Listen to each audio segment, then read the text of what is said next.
Torah. There's a very common mistake made.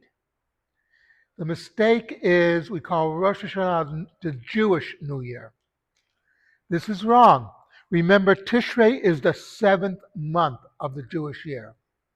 Nobody would put the New Year in the 7th month. July is not the New Year in the Gregorian calendar, July 1st. But there is a tie-in to that. Nisan, Rosh Chodesh Nisan today is literally the Jewish New Year. If you go back, you look uh, in the uh, in Parshat Bo, when the first mitzvah that the Jewish people will receive as a nation is to declare Rosh Chodesh Nisan.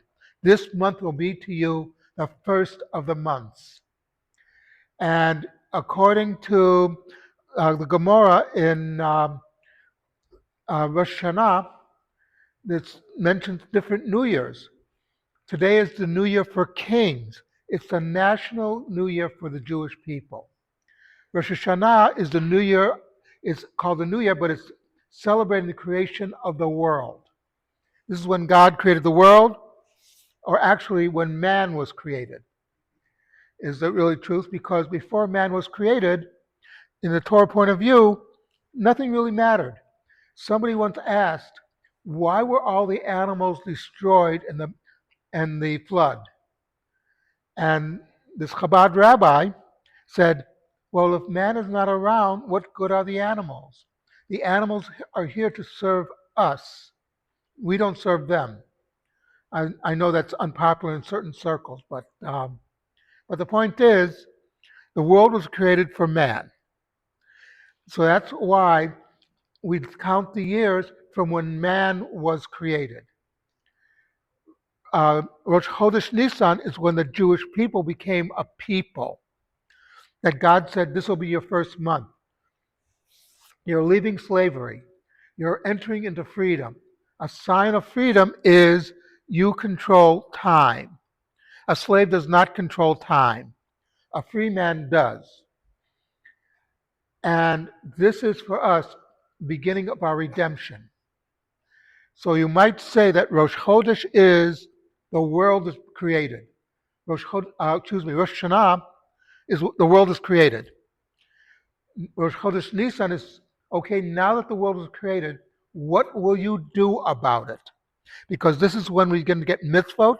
This is when we begin to get our purpose in the world. We were not freed just because God had nothing better to do.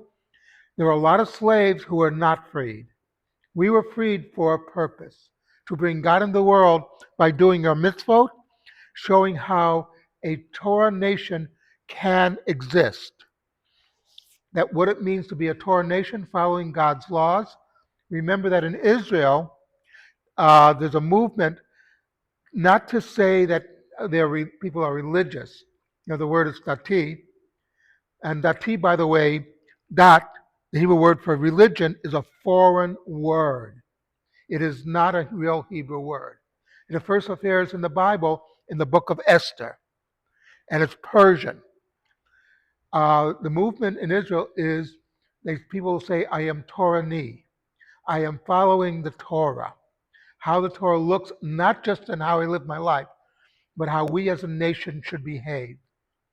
So when we celebrate this month, we should remember that this is the month of our redemption. This is the beginning of the Jewish people. This is the Jewish New Year. Something to think about. Okay.